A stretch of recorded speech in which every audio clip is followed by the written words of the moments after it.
All right. How you going, everybody? Welcome to Play Like a Jet Live, second episode, and this time we are live to you on YouTube. I'm Luke. This is Clayton. Clayton, how you going today, man? Hey, after some technical difficulties last week and a little bit tonight, I think we're off to a better start. Yeah, I think so. We're only 15 minutes late. We're getting closer, so slowly. Okay, so what we got for you today, guys, we're going to go through all the Jets signings, starting with some of the guys they've signed today, all the way back through this second wave of free agency. Clayton wrote an awesome article for PlayLikeAJet.com. If you're not checking us out there, make sure you are. He went through some of the week 2 guys we could target in free agency. We're going to touch on some of those guys that we still think could be value for the New York Jets. And then we're really going to hone in on pick number 23 and 34. Obviously, Joe Douglas has made some moves with the edge group, the defensive line, and wide receiver. Which other areas could we target, and where are the Jets going to go from there? So, Clayton, let's start with the move that they made about 2 hours ago, and that was Vinnie Curry from Philadelphia, a 1-year deal with up to $2 million. Sounds like about 1.3 in base. How are you left feeling about that move? I actually don't mind it. And obviously they need depth on the edge right now. It's great signing Carl Lawson, but I'm sure, as we touched on last week, they only had Jabari Zuniga, Bryce Huff, and Kyle Phillips on the outside. They needed some help, and those guys are all very, very young. Like, they're all going to their second or third years. Vinnie Curry, he's about to turn 33. He's a vet. He's been on actually, was he on that Philadelphia Super Bowl? Yeah, I'm pretty sure it was. He was. Yeah, one-time Super Bowl champ. He knows how to be a winner. He's a great presence in the locker room. He's been connected to Joe Douglas ever since Joe Douglas got this job. So, I mean, I do like this. I do like the pickup. In the article, I mentioned I would have liked Olivier Vernon.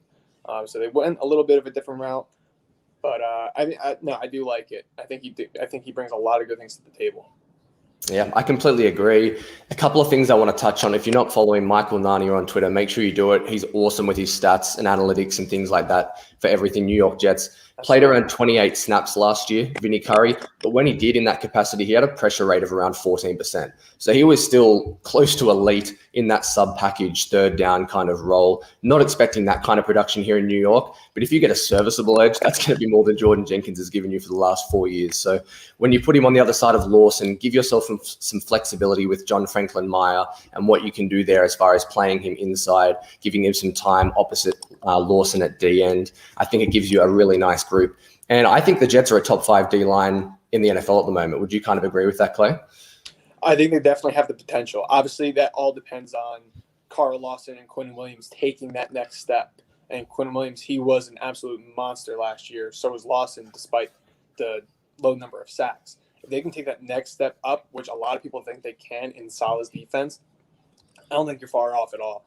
And I actually tweeted earlier, the Jets are going to have a lot of players in this rotation. Think about it. They have about 5 interior linemen with the signing of Sheldon Rankins, which we'll get to in a little bit. Obviously, they had Foley Fatukasi, Quinnen, John Franklin Myers, and Nathan Shepard. That's 5 interiors that can all see playing time. And then you have the 3 young guys I mentioned before, Carl Lawson, and now Vinnie Curry. That's 10 guys that can really actually see some playing time, and we haven't even hit the draft yet. Yeah, and I think that's something that Salah obviously loved in San Francisco. He had some hesitancy to move Solomon Thomas outside at times when there were injuries last year. He likes to keep him inside. So having that depth and the numbers will allow him to keep guys in the positions he likes, and that's something that Robert Saleh is all about. A second move that the Jets made, again, only about an hour ago, was signing running back Tevin Coleman. I know, Clay, you had a different running back in your article that you wrote for PlayLikeAJet.com. The Coleman deal, again, up to $2 million.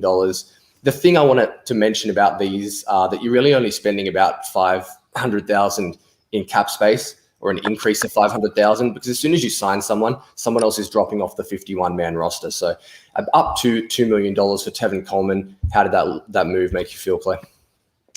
Yeah, and you mentioned that. I was looking at another name. I was looking at Matt Breida, if you guys haven't looked at the article I put out this morning. But this isn't too bad either. I mean, I know Coleman's coming off a really bad year with injuries and just production. I mean, I'm looking at his numbers right now. Obviously, numbers don't tell the whole story. But in 28 rushes, 53 yards, no touchdowns. and then he had 4 receptions for 34 yards, no touchdowns. I mean, that's good for a 1.9 clip, and I mean, I'm pretty sure that would have been the worst in the league last year. I think that's a good bet. But no, I mean, I did like him coming out of Indiana. I liked him as a free agent 2 years ago when we signed Le'Veon Bell. I actually wanted to sign Coleman instead because I'm one of those people that I don't think you should put that kind of money into a running back. So, I mean, I do like Coleman. He knows the offense, obviously, coming from Shanahan in Atlanta and Shanahan in San Francisco. So he knows the offense. He's going to help these younger running backs. They're, again, just like the edge rushers, they're all very young. Yeah. And that veteran presence. And I don't think this rules out a running back in day 2 or day 3 by any stretch of the imagination. Yeah, I think it's going to be a running back by committee right now. They like Ty Johnson and his speed aspects. But again, as you said, it's a familiarity. He's been with LaFleur, obviously in San Francisco and Atlanta, as you mentioned. So he's just another body in that room with Adams, with Johnson, and with P. Ryan. And I'm interested to see if they do go running back in the 3rd round, 4th round, somewhere in that range. Because as you said, this doesn't lock them into anything, and it just gives them some more flexibility coming into the draft. On a slightly bigger move that they made a couple of days ago, the Jets brought in Sheldon Rankins, 2 years, $17 million. I think it's $8.5 million guaranteed. This was a move that kind of caught me by surprise, personally, Clay. Oh, yeah. I was thinking kind of like the move they made today, they'd be looking more at edge and that they'd be looking to bring in someone like a Vernon or a Clowney or a Kerry Hyder, who obviously signed yesterday in Seattle. But they went for Sheldon Rankins. After I digested it, I felt pretty good about it. I really liked the fit. Next to Quinnen Williams, John Franklin Meyer, the upside of him being a 1st-round pick and showing the flashes on the field. Did you kind of feel the same way? What was your initial reaction when you saw that break on Twitter a couple of days ago? I mean, I was actually shocked. I mean, I unfortunately couldn't talk too much about it. I was actually watching, I got to give a quick shout out, watching my older brother Tyler coach his 2nd professional game with the Minnesota Twins down in Sarasota, Florida. So that was pretty cool. But I got the news when I was at the game. And I was legitimately shocked. Like, I didn't think that they would put money. I didn't think they'd put money into the interior line. I thought they were set with the 4 guys that they had. But I do like the Rankins signing, like actually a lot, especially 2 years too, because it's not like a ton of money that you're throwing at. It can get up to 17. So if it gets that max, you're spending $8.5 million for a guy that's, if he's hitting his max, he's probably playing pretty well. And he shows that potential. In 2018, he had a career-high 8 sacks and 15 quarterback hits. He played on a good defense, so you gotta give and take a little bit there. But, I mean, one of my good friends, he's a diehard Saints fan, and he was raving about this kid. And he said that he loved the signing for the Jets. And I really do think he's going to flourish as long as he's healthy. I do think he's going to flourish in this solid defense, playing next to Quinnen Williams and maybe, I guess, Carl Lawson if they're switching around the D-line alignments.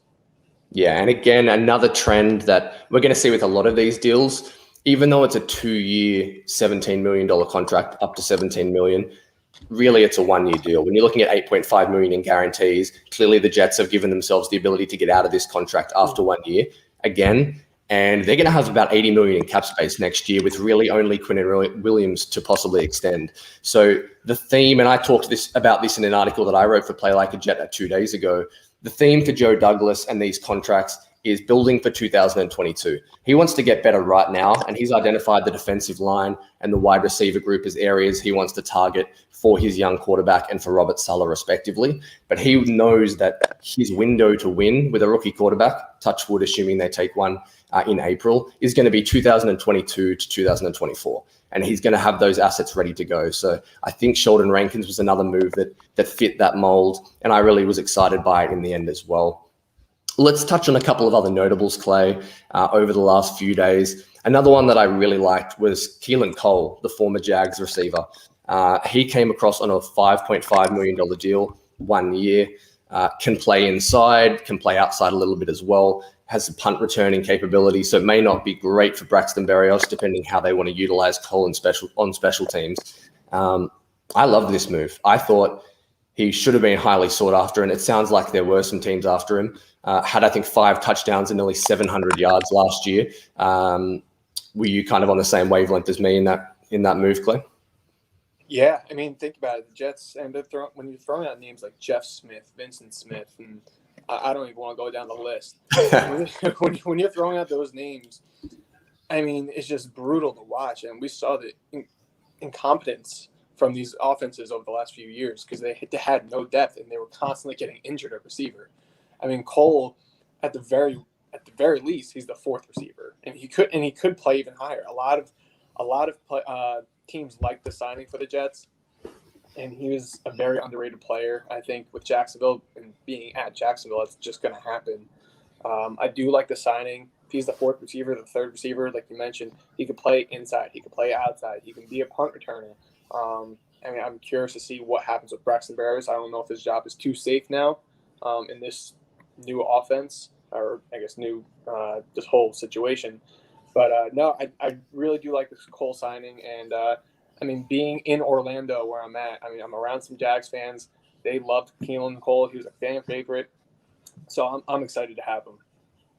Yeah, I agree. His rookie year was probably his best season as well. Had over 700 yards in that season in 2017, I think it was. So plenty of potential. And as you mentioned, you don't want to see guys like Hogan and the Smiths getting meaningful reps for your new quarterback. We can't repeat what I've been referring to as the Sam Darnold cycle. So having Cole as insurance as your fourth wide receiver is a terrific move for sure. A couple of others. Let's touch next. I'll stay on the offensive side of the ball, and let's look at Dan Feeney.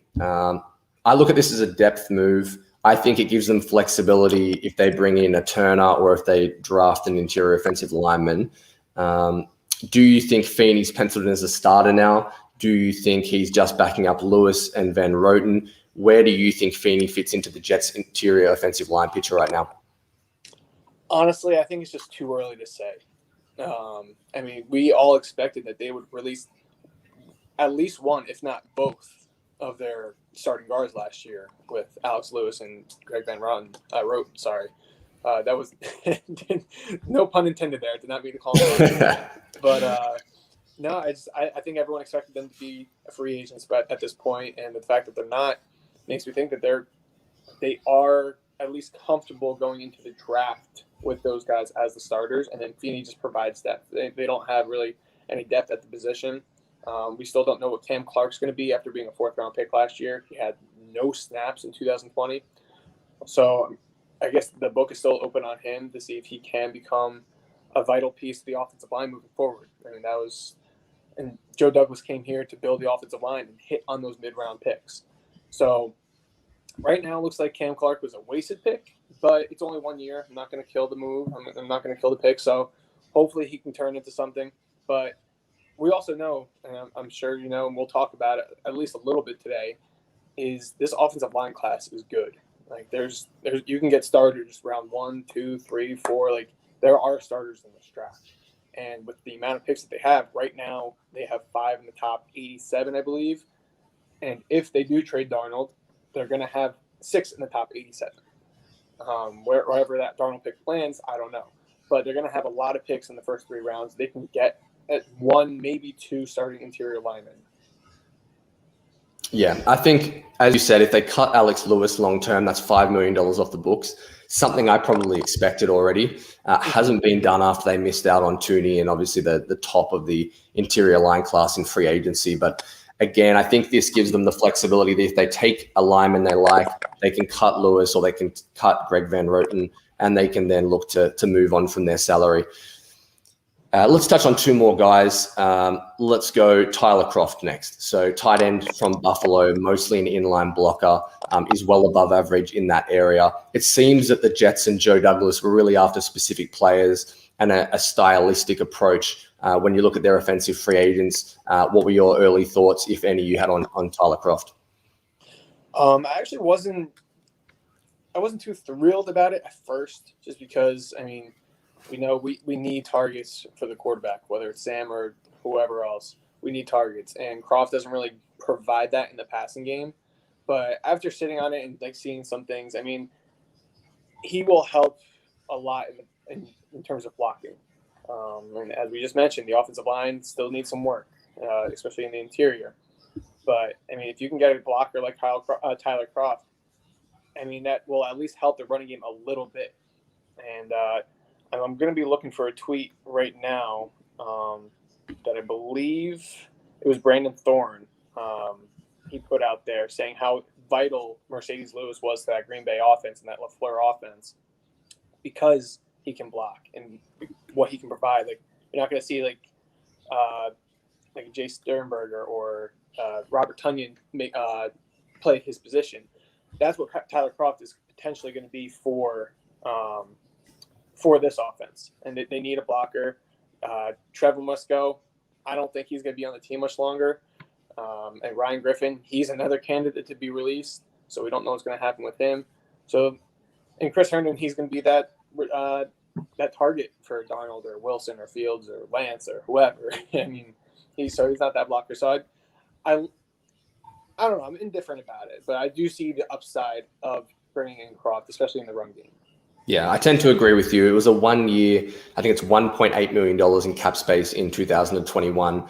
It's not a move that moved the needle for me particularly, but one I can live with.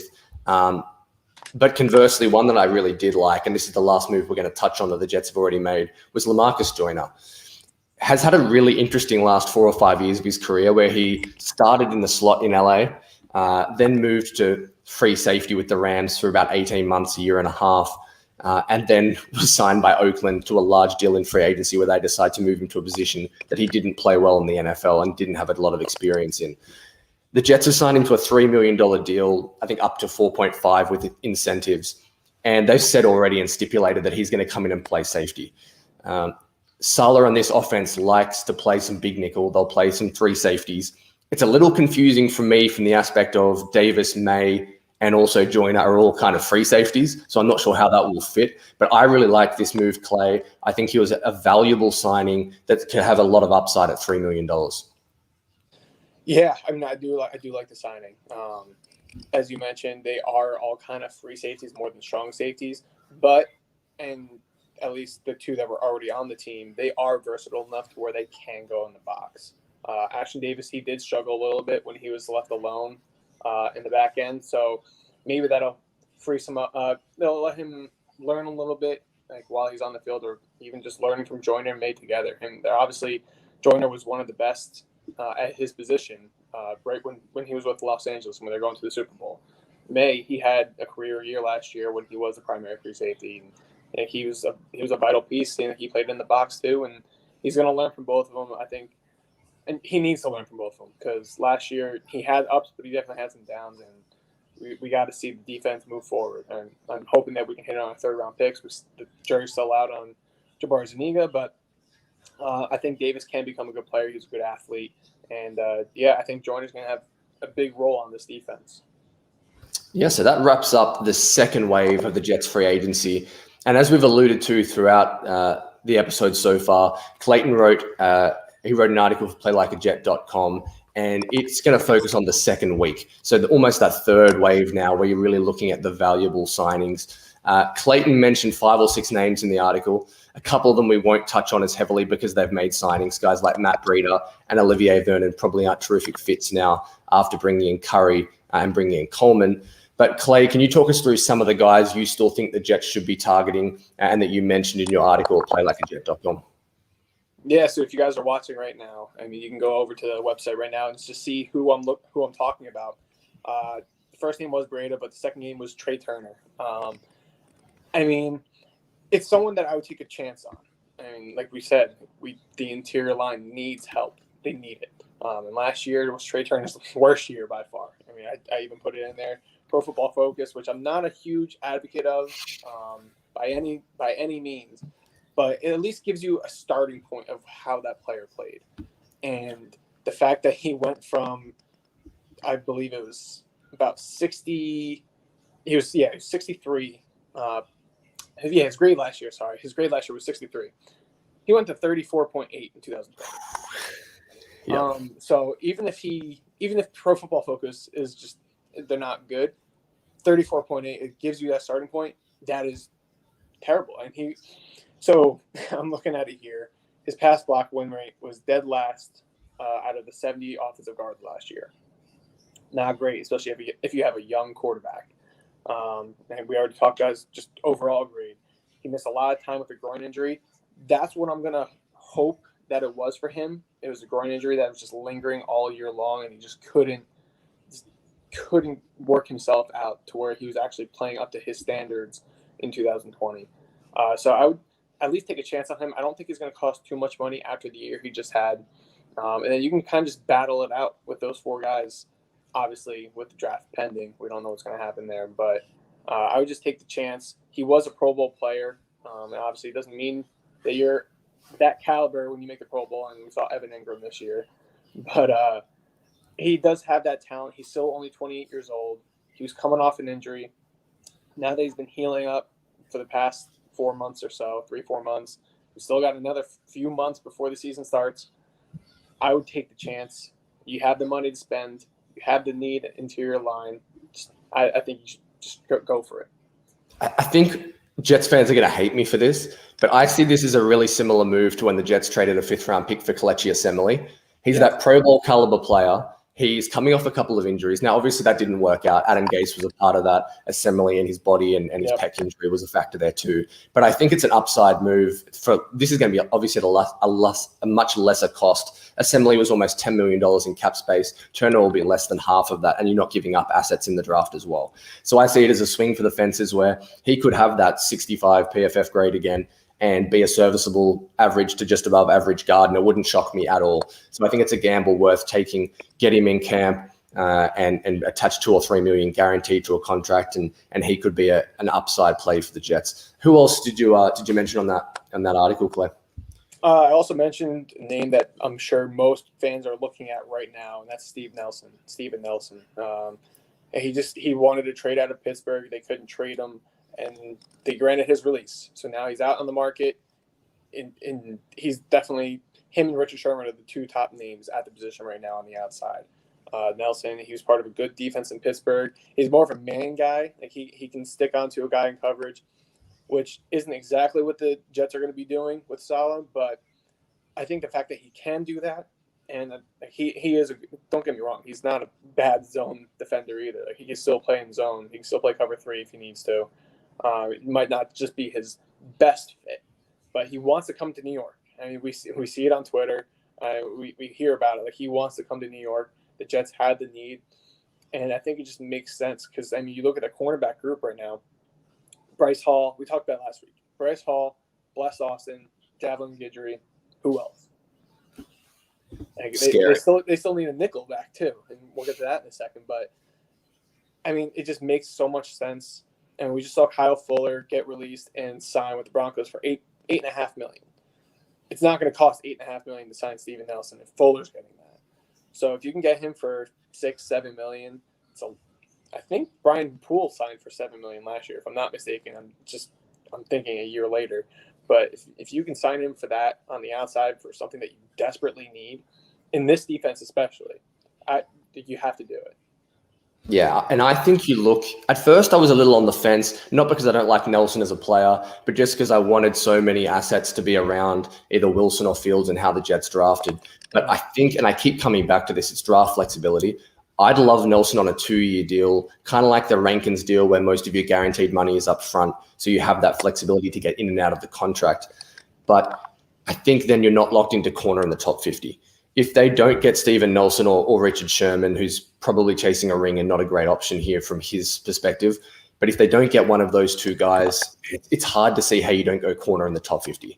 Like you nearly lock yourself into that. And I don't think that's a position that Joe Douglas wants to be in. He doesn't strike me as someone who wants to be drafting for need rather than value. We've seen that in his first draft class, and I think that's why Nelson makes even more sense. Putting aside the fact that he's a great player and that at $7 or $8 million, it's very good value. I think draft flexibility is going to be a key in that decision as well. No, you're not wrong. I mean, that's so important for this team, and they have so many needs, and you don't want to lock yourselves into. And cornerback group might be the worst in the entire NFL. I'm not going to say might. It is, and I'm not even looking at the other 31 teams. It is that bad at the position right now. You don't want to lock yourself into drafting one top 34, top 51 if they trade with the football team. And I like some guys. I do like J.C. Horn if he falls to 23. We might see Caleb Farley fall that far. We might see Greg Newsome fall to 34 or 51 or wherever. So I do like some of the guys, but don't want to lock yourself into it because what if there's a guy that you don't expect to fall whatsoever. Make a few. Say Devontae Smith falls all the way to 23 with J.C. Horn, which, don't get me wrong, it's not going to happen. But what if it does? And you don't want to lock yourself into like, shit, we need a cornerback, so we can't take Smith. You know, so it goes back to that flexibility that you mentioned. Yeah, people got on the Cowboys for that last year with taking CeeDee Lamb as the sexy pick. You don't draft for need. Take the best player available where you can at a position that has value in the NFL. And that's what Joe Douglas is going to be striving to do.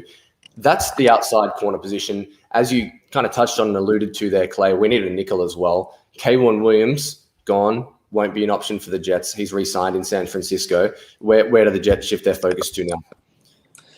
I mean, I mentioned it last week. I'm going to say it again. I want Brian Poole. He's been great for this defense the last 2 years. He is another Gator, so we can keep our Gators strong in this Jets organization. But no, I mean, he's been very solid. He's great in the run game. He obviously is very valuable in that slot position.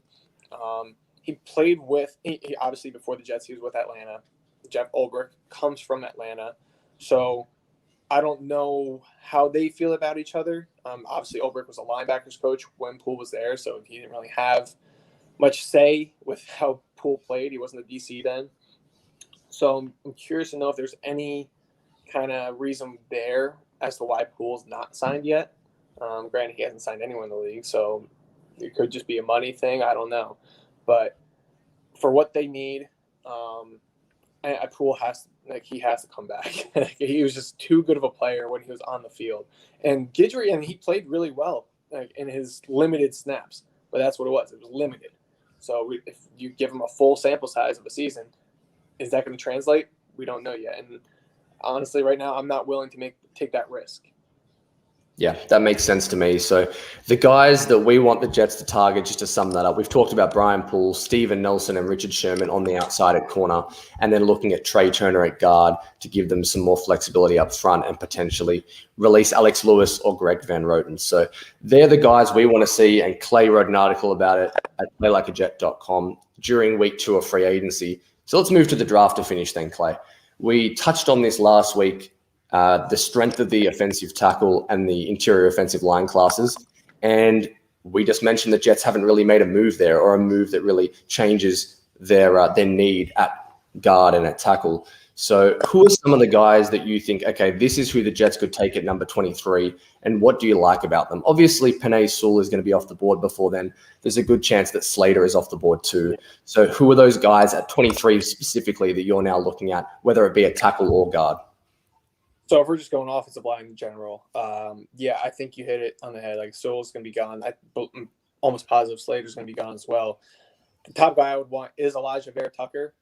He just had his pro day today. I mean, he came away with some pretty good numbers. I mean, he had it right here. Yeah. So the only thing that concerned me about this was his arm length. It was 32 1/8 inches. But I mean, Zach Martin had, I believe, 32 and a half. I could be off by a little bit, but I mean, it's not that big of a difference. His short shuttle and 3-cone are actually very similar to Quentin Nelson, who he wants to compare himself to. He sees himself as a guard. I see him as a guard even well before I saw his arm length. I think he's going to be a monster player there. And his 10-yard split wasn't too bad. I mean, we looked it up earlier. His 10-yard split was 1.77, and you said that it was in the range of Fletcher Cox. On the defensive side. Obviously, he's not an offensive guard. But if he has that same athleticism, that really translates. I would love to see him make it to 23. I don't think he does, just because he is the top guard in this class. And unless you consider Slater a guard, then I can see there being a conversation. But I would love Vera-Tucker. Outside of him, I go back to tackle. I like Tevin Jenkins. And like I told you, I was going to be a little vague with my rankings, just because I am going to put something out eventually. Tevin Jenkins is my third offensive tackle. He's my number 3 guy. There's Sewell, Slater, Jenkins. Darrisaw is not too far behind. A couple other guys, they're right in the race. But I love what Jenkins put out on film. He actually moved a little better than I expected. He's not the greatest athlete, but it is still better than I thought. He has experience playing left and right tackle. He might have a little shorter arms too. We'll find out when he has his pro day and his measurements. So he might have to get kicked to guard if he has that, say, 32 and 1/8 inch arms. But you look at that and you watch some of his tape. Like you go through the Texas game, what he did to Joseph Asai was slaughter. I mean, there was a few clips that I put out there on Twitter that he just carried him, and Joseph Asai could be a potential first-round pick. Yeah, that's what you want to see. You don't want to see him going against the Joe Schmo that will never even touch an NFL training camp. Like you want to see guys that are going to be in the NFL potentially for a long time and be good players for a long time. You want to see what they can do in college, and he dominated that matchup. He went against Ronnie Perkins as well. I will say Ronnie Perkins put him on his butt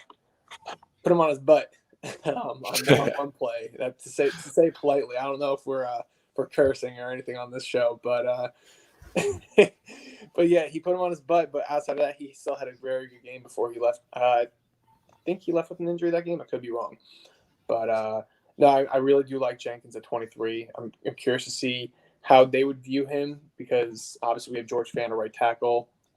I'm assuming they're going to want to move forward with him, but they still got to look 2, 3, 4 years down the road, as you alluded to earlier, and that's how Douglas is going to build this thing. Some other guys, Darisaw, Jalen Mayfield. He's a guy that I actually find pretty interesting, and he's a little bit of a project. He didn't play too much this past year, if I'm not mistaken. Sorry, I've been watching so many offensive tackles. It's hard to remember who's blows it to one.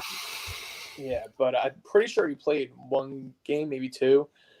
But no, I mean he has some good athleticism. He's a pretty big guy, 6'5", 319 is what he's listed at. He's only 21 years old.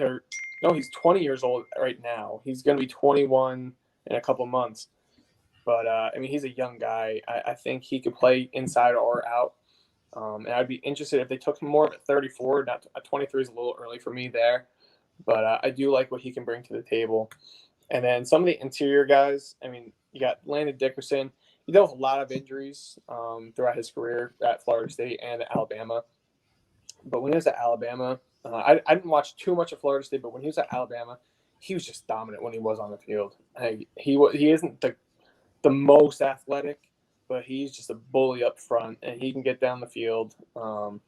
He handles himself really well inside, and I would, if the injuries weren't as big of a concern, I would absolutely consider taking him at 23. And we don't live in that world. They are concerned. He's dealt with, I believe, 3 ACL injuries, or at least 3 knee injuries at the very least. It's definitely a concern. But if you want to take my 34, maybe with the pick that Sam Darnold fetches back, whether it's a second round or maybe at 66, where we have our first third round pick, absolutely consider him because he can bring some. If he's on the field, he can bring some, I guess, sturdiness to that offensive line that they desperately need on the inside. And then there's a couple guys like Creed Humphrey. You got Wyatt Davis. I think Alex Leatherwood will be a guard at the next level too. So yeah, you have so many different options at the offensive line that I'm not overly worried that they didn't make more, that they only signed Dan Feeney in free agency because there are so many good players in the draft. Yeah, you're going to hear a lot of people talk about the offensive tackle class again this year, like they did in 2020. The major difference for me is last year there were 4 elite tackles, and the drop-off in rounds 2 and 3 were enormous. There were 3 or 4 draftable tackles in that range for me. This year on the interior and tackle, you're going to have probably 8 to 9 guys go in the top 50 picks, top 55 picks. The depth is incredible there. It may force some of them down the board, but I think it's a really good group. I've got a question for you, Clay. If the Jets go, let's say they go Jenkins at 23, and they can then go Asante Samuel or Greg Newsome at 34, would you prefer that, or would you prefer to go Horn and then go Dickerson or Creed at 34? What would be your preference there? That's a good question. I mean, I love JC Horn. He's going to be pretty high up on my board, and after his pro day today, I don't know if he falls to 23. Correct. But I think I would prefer that. Go Horn and then take a Creed Humphrey or a Landon Dickerson or who have you at 34. But I mean, even if we went the other way, I don't think you can go wrong either way because I love Greg Newsome too. I've put him in 2 of my mock draft Mondays. So I do think he would be a great fit for New York. But I think I would go with J.C. Horn and an offensive lineman on day 2. Perfect. Well, guys, that will wrap it up for our Play Like a Jet Live 2nd episode. Clay, thanks for being with us again, man. Hopefully for your sake, the Jets sign another Gator or 2 in the next couple of weeks by the next time we hop on, maybe Brian Poole. So fingers crossed for that. Thanks for being with us. Next week, probably touch a little more heavily on the draft, may even delve into the quarterback position. So stay tuned for that. But good to see you again. Stay well, and I'll catch you next week. Yeah, you too, Luke. Take care. All right, thanks, guys.